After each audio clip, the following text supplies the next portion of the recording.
All right, welcome back, Business Freedom Podcast listeners.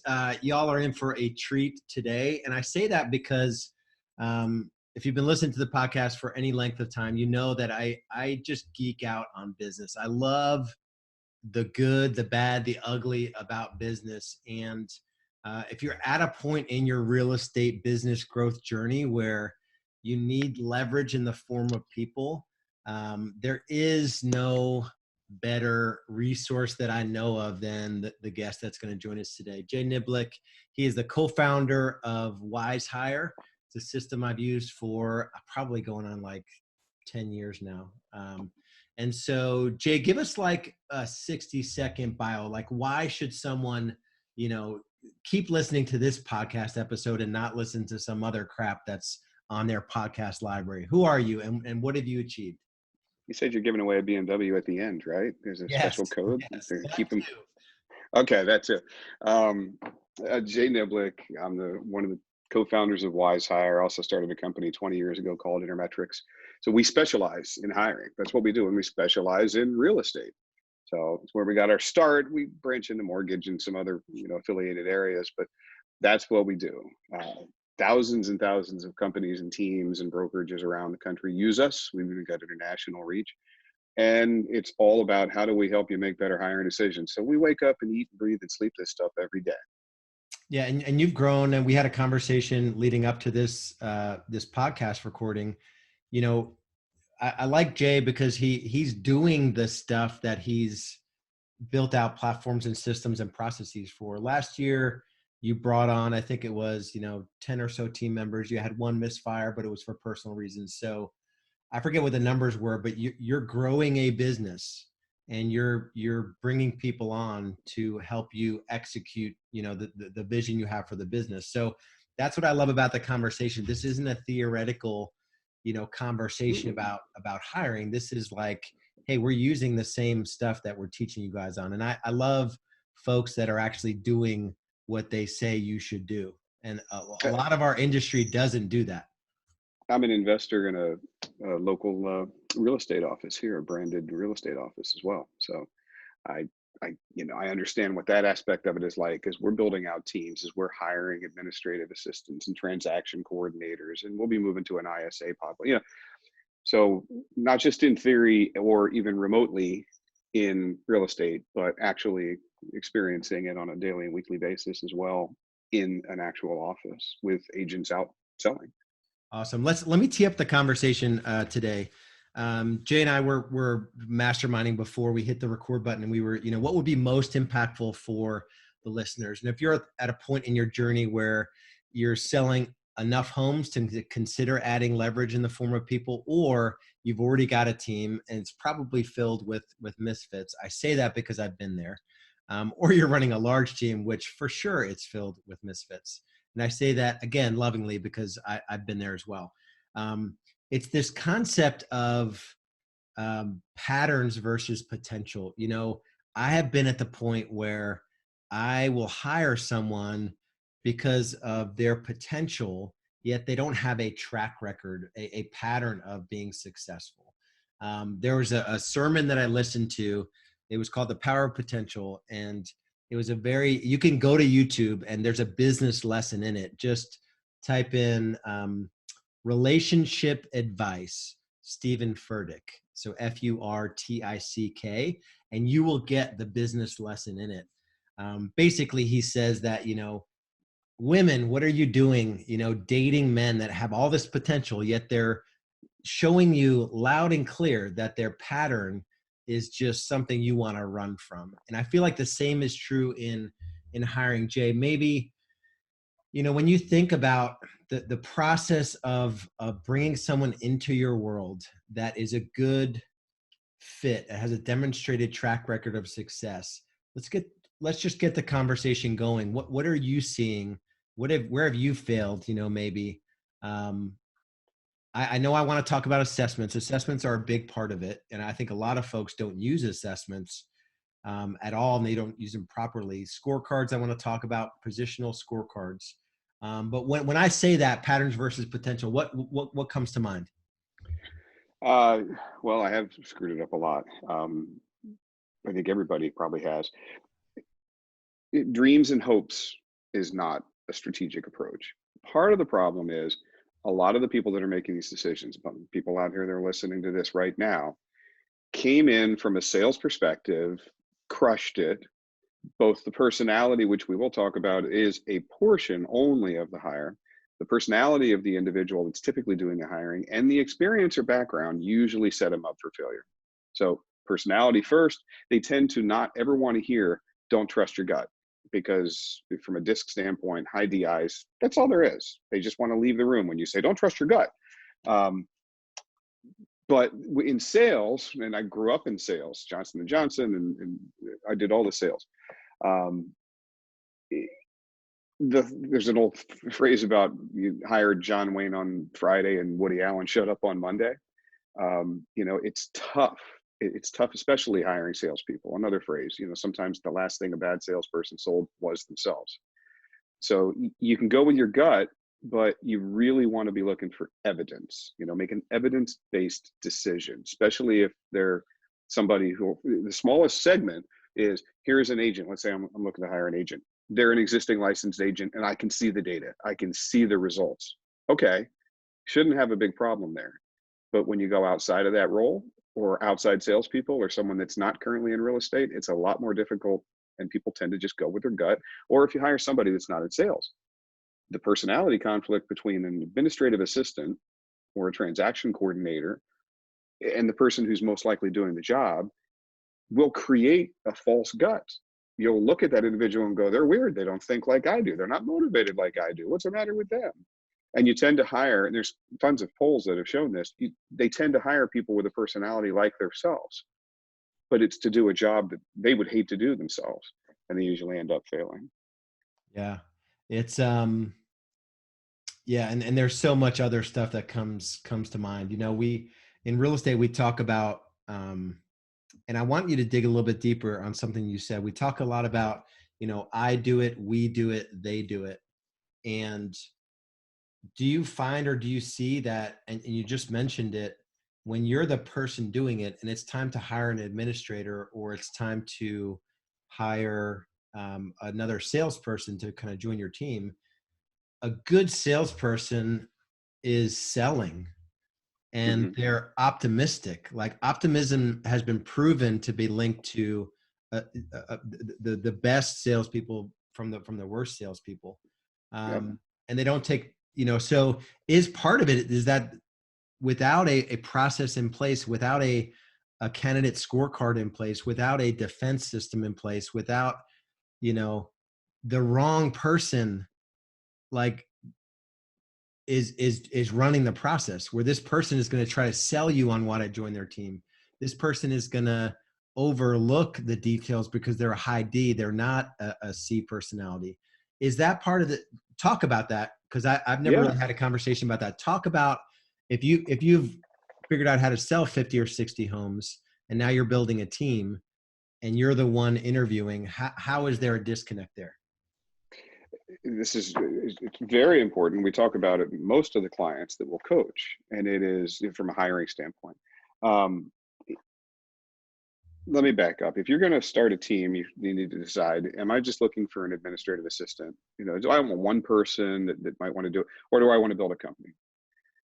What a lot of people do is they come in and they say, I'm so busy, I need somebody to start taking this off of me. I need bandwidth. And so I'll get an admin to help me with this. And then I don't want to mess with buyers because I've got more listings and I've got to give up one. Hey, ever have a buyer agent or three or whatever. Do you want to build a real company or not? Now, if you don't, there's fine. There's nothing wrong with that. You're just a loose knit association of people and you're passing some business on to them. And okay, cool. You can do that as long as you want. We're working with people that say, I want to build an actual company, a real substantial company. And that requires one thing in the beginning, and it's you got to understand at some point your objective is to pull yourself out of the middle. And if I asked you for percentage of houses that you sold, sides that you sold in 2019 relative to the total, I imagine it's a decimal point. Lars, yourself, you got to pull yourself out of the middle and become the CEO. Which means you bring with it a whole new job description. You can't just continue to say willy-nilly, I'm selling. The optimism you talk about, it's a natural proclivity. We actually talk about a reality distortion field. They're so optimistic that it distorts reality. Of course I can get that job. Of course I can get that business. Oh, I'll close that. Don't worry about that. The same thing coming true with people. The problem is you don't just lose a sale. You're going to be giving these individuals significant control over a lot of revenue. One lost deal is very valuable. 10, 20, 100 leads, that's a lot of money. So you really have to stop and understand, how much am I at risk here? You know, what's my risk? Missing one sale yourself because you just went out and kind of went after it without systems and structures and stuff. But hiring the wrong person is ridiculously expensive. And I mean, from a brand damage aspect to just monetarily, how much money did we lose in leads that we passed off to that person? And they're wasted, they're shot, they're cold, or they've gone on somebody else. I'll never get them back. So if you're the person that, like me, and I'll admit it, when I put the bike together for the kids under the Christmas tree, I don't take the instructions out of the instruction manual out of the plastic. I just toss it to the side. I'm not great with that either, but it's business. I can't just go with my gut and say, I'm going to do what I want and feel. I've got to say, I need systems. I need to look for history of success, whether it's in this industry or not, but show me some proof, show me some history. Things like structured interviews. They're not just, hey, who's your favorite sports team? And we can dig into any of these. We actually create and sell personality assessments as part of what we do, the DISC and the values that I authored. But that should never be more than 25% of the hiring scenario. But it's about creating steps, creating systems, and having some self-control that says, I'm going to follow what these things tell me. And I can't tell you how many, literally thousands of times, somebody has come back to me many months later and said, you guys advised this probably wasn't going to be a great fit, but I loved them, so I hired them. Shoot me next time I ever do that. Like, please, you have permission to hit me if I ever ignore what all of the actual symptoms and data are kind of telling me. Yeah, it's a good point. You really need to be clear on what the end game looks like, what you're trying to build. It's one thing to hire someone, a part-time administrator, because you need 20 hours a week help, or if you're building a multi-million-dollar business. Let's dig into, so you definitely know who you are if you're of the, your DNA is like, you're visionary, you're optimistic, you don't like to hear bad news, you're constantly sort of focused on the future and you're neglecting the details. Bringing in talent and getting them onboarded and successful as soon as possible with clear expectations is not something you can just go about haphazardly. Let's break it down into 3 things that somebody like me should put into place. You covered at least 2 of them. One is assessments. 2 is a structured interview process and questions. And what would number 3 be, you think? I'd look for evidence. We would call it evidence-based decisions. So and it's 2 pieces. Structured interviews is one thing, but what comes out of those structured interviews is a separate byproduct called evidence. So I'm actually structuring an interview. We've got templates, you've got templates, we can help understand what kind of questions do I ask to do that. But the intent is to get that other byproduct of, I have clearly seen examples of where this person had adversity and what they did to overcome it. I have background checks as part of the structured interview. So I actually said, who are your references? And then I called them. I'm a fan of dual referencing. So when that person's on the phone with me saying, oh yeah, Lars is fantastic, I absolutely love him, you have to ask that person to go one level deeper and say, do you know anybody else who knows Lars? Anyone else there at work that you can refer me to? Because I'm going to refer you to all the fraternity brothers and veterans I served with that love me. So of course I'm not going to give you a reference. I don't necessarily care what they say. I want to go there. But this is all a structure, is probably the first thing I'd put. I have a system, like you said. And it varies depending on how you are and how you run, but there is a system.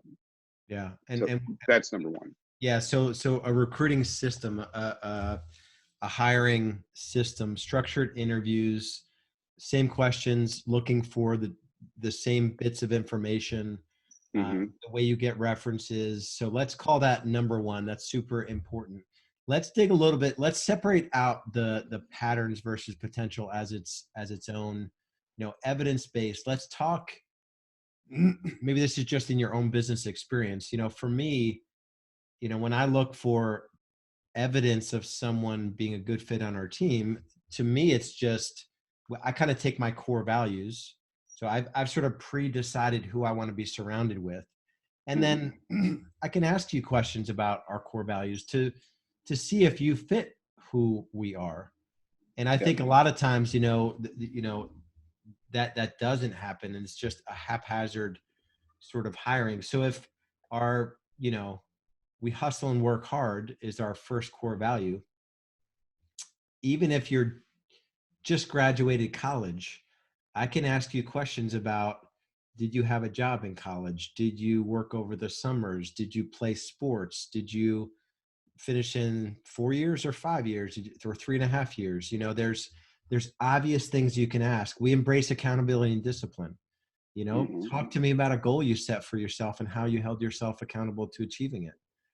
Or we have a growth mindset. Tell me the last book you read and how it impacted you. So when you think about, evidence-based patterns type stuff, making sure you understand who they are and how they show up, what are some of the things that you've done that you look for? I think those are definitely some of them. In our structured interview process, we would be calling that cultural fit, because the values of the organization are definitely a big part of the culture. It requires you to stop and actually plan before you go hire. What are the actual responsibilities I'm going to expect of this individual? How will I know that they can do them? So when I'm interviewing in that structured interview kind of approach, I'm looking for people that can tell me what they're great at, in addition to what you've already talked about. Tell me what you think your greatest talents are, and give me real examples. Behavioral interviewing would say, don't just tell me, show me examples of your life where that talent really helped you succeed. And it's one half of a coin. I absolutely will ask the exact same inverse question. What do you suck at? I actually like this question in an interview better than anything else, because I want to hear the best answer is, there's a list of things that I'm great at, and I've got a bullet list of things I suck at. And I'm glad to tell you what they are, because my question is going to follow up with, how do you make sure they don't get in your way? And I just want to hear a rational answer. Worst answer, they don't want to tell you anything, or they hide a compliment. Oh, I'm such a workaholic, it's a real problem. I'm like, okay, not scoring also well. But these are all parts of, if you have these in place, back up to a bigger picture for a sec to connect them. If you're not going to listen to these things and just keep going back at the end to trusting your gut, I don't know that you should even do them. You have to listen to what's coming out of this structured approach. Just last week, and this happens probably on a monthly basis, one of the customers said that, I love this guy, but he has ignored 3 emails to take the disc and values assessment through WiseHire. So I'm just going to move him on in the process. I'm like, you're crazy. And he goes, well, but I don't want to alienate a great candidate just because he doesn't have time to complete an assessment. And I'm like, you're so in love with whatever this person has that you're ignoring evidence. You've asked 4 times now that they complete this simple 12, 13-minute online assessment, and they've ignored you 4 times, 3 times from them. How does that make them, you're jumping over hurdles just to get to my gut says they're awesome, and my hope and dreams are that they've got so much potential to work out, like you said. Yeah, it's we have 3 things that we have candidates do before we will kind of take a next step and invite them into the office. There's a disc, there's a video screen, and then I forget, well, there's one other thing.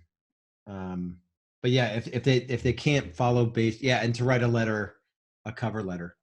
Mm-hmm. And if it's a canned cover letter, they don't do the video assessment, they don't take the disc, then there's no reason to spend any time with them.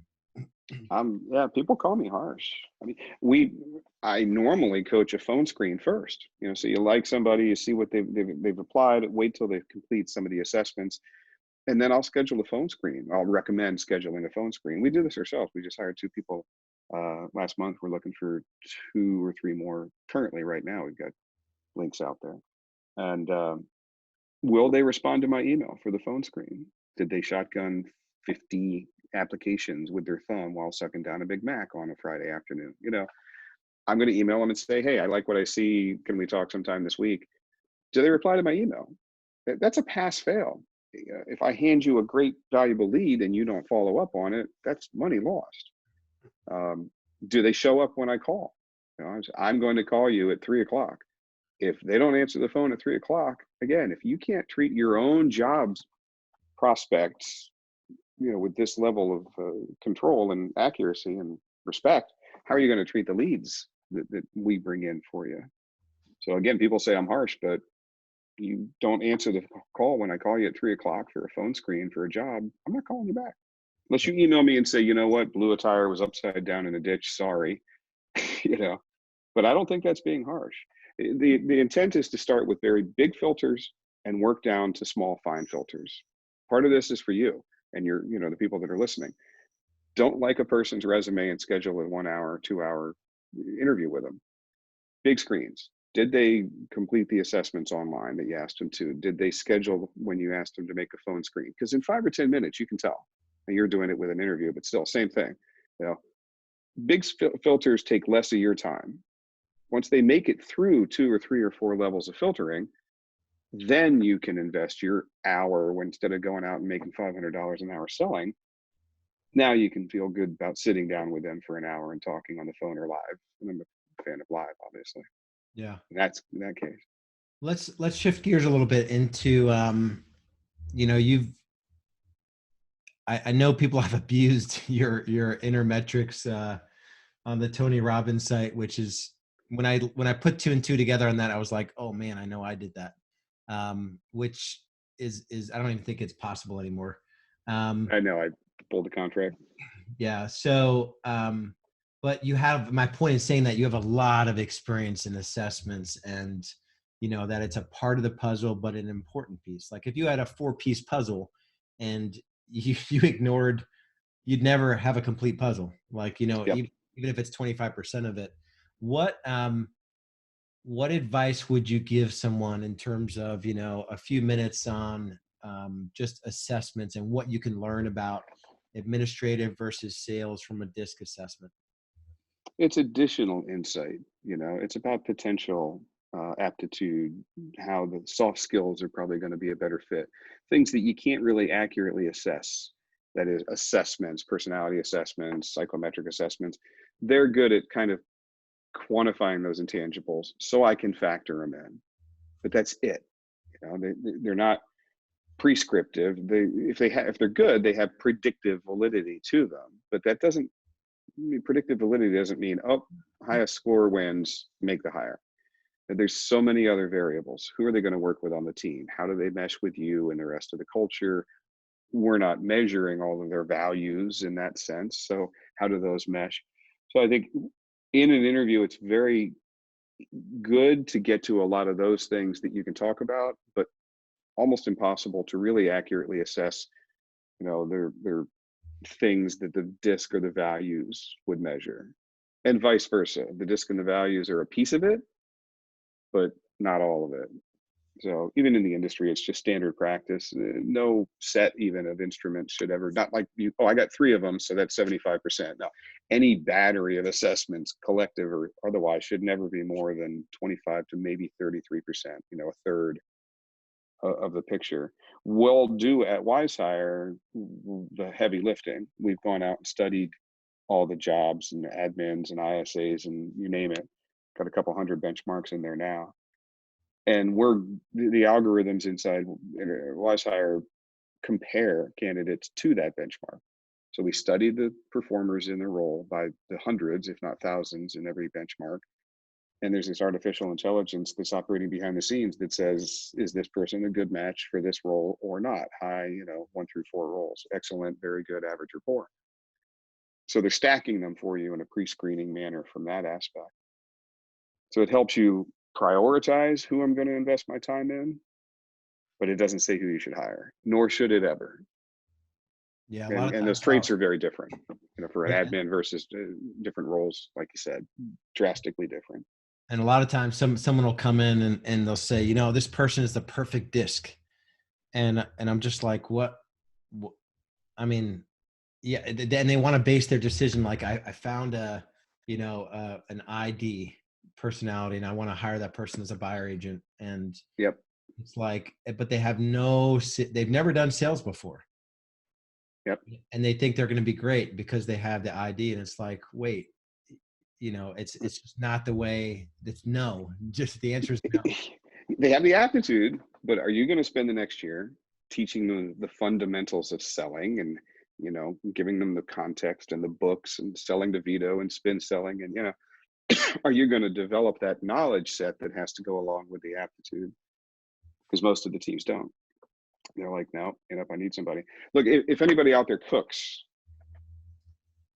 an assessment is garlic, or cayenne or pepper or salt. It's one thing in the recipe. So it kills me whenever somebody says, got the perfect garlic for this job, for this recipe. That's all there is. It's just a garlic recipe. No, you would put it in with all of the other ingredients. And what's interesting is even the disc and values out of context of the rest of the soup. And again, that's who are your specific customers in your region. Okay, guy might crush it in Boston and die in San Diego. Portland to Miami to Arkansas. The culture of the city, where people are, the team that they're on. That's all the stuff that goes into the stew. And so, when people do that, I think that's my best advice. Just think of the profile as one ingredient in a recipe. And you would never say, hey, all I need to do is get the best garlic and then it's problem solved.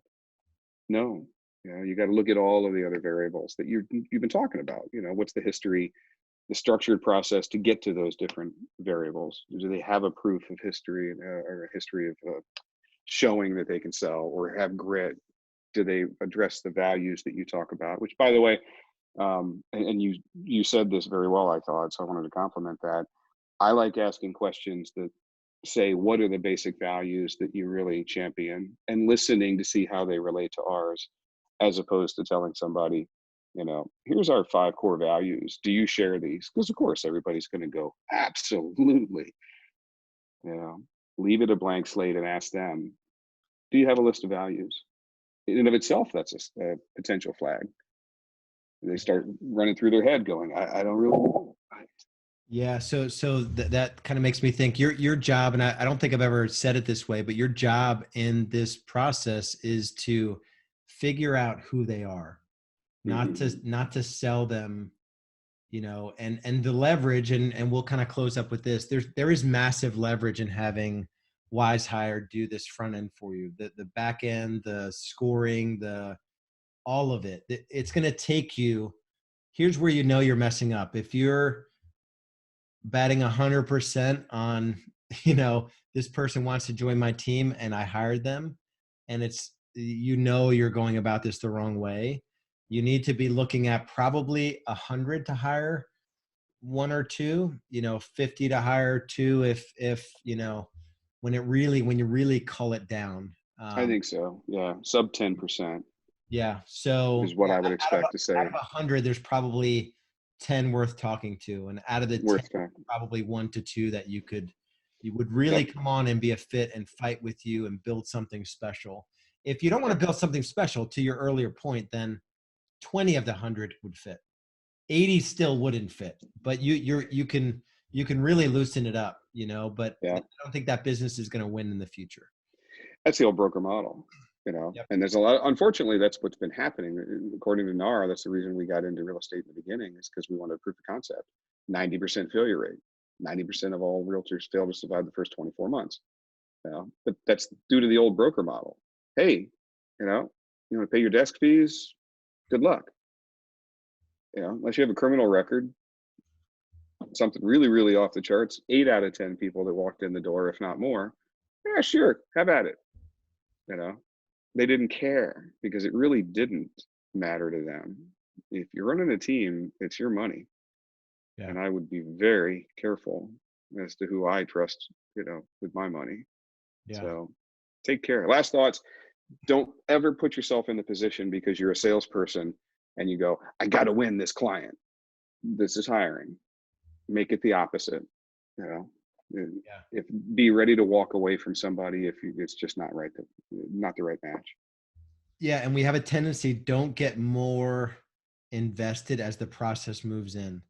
You should be ready to pull out of any potential hire for Yeah. any reason at any point in the process. We have a tendency to get more vested the further, well, I spent, 5 hours with this person already. I went through their reference check, and then you meet their spouse and it's like the spouse, there's no way the spouse is going to support them working the amount of hours that they need to be successful in sales and real estate. And if you don't have anyone to do a defense review with you, you need to get a couple people. Maybe it's your spouse that's helping you defend this person to come on your team. You need some objective person that you need to defend this hire to, and someone that can poke holes in it. So if you need help in any of this stuff, this specific area of your business, wisehire.com, WIZEHIRE.com. And the coaching Jay was referring to, I think you guys, I know you guys have done a phenomenal job of, for the investment level, which is not a big investment level, the amount of value and support and coaching, and tools that you're rolling out to your clients is phenomenal. So you want to give like a 30-second sort of commercial on that? Because I love what you guys do.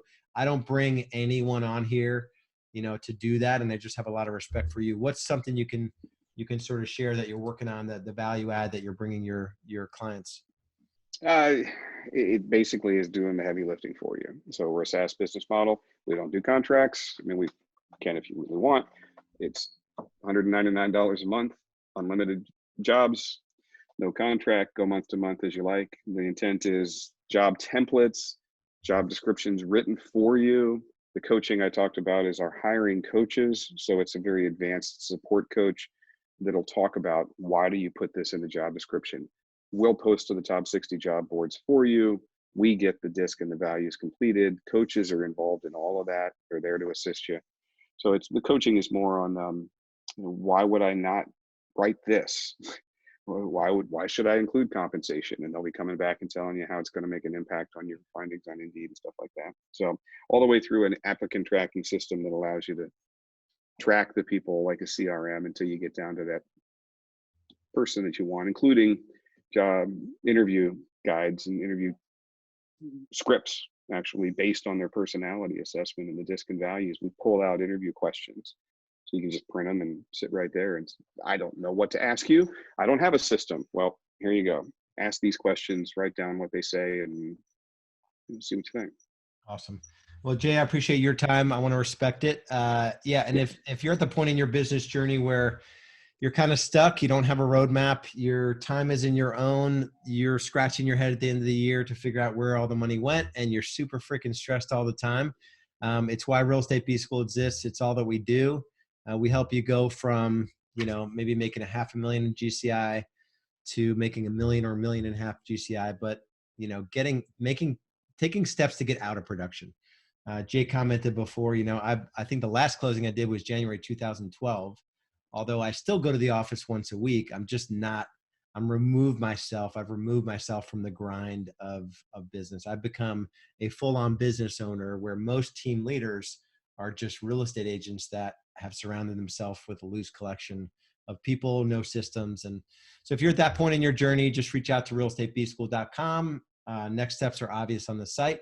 And if you need help hiring, Wise Hire is an awesome resource. And the ROI on a tool like Wise Hire is, I'd like to say it's infinite, because on our team, a good salesperson hire, once we get them onboarded, there's a minimum of 100,000 gross margin with every hire we bring on. And we can get them to the point where it's, 3, 4, or 500,000 of gross margin with every good hire. So this part of your business, you cannot not get great at it. You've got to be a world-class seeker and hirer of talent if you want to succeed in business. What's your last thought, Jay? I think I'd just expand on what you just said. Make that first shift. Do you want to be working in it the rest of your life, or do you want to work on it? And if you're going to work on it, then your only tool are the people that you get to work in it.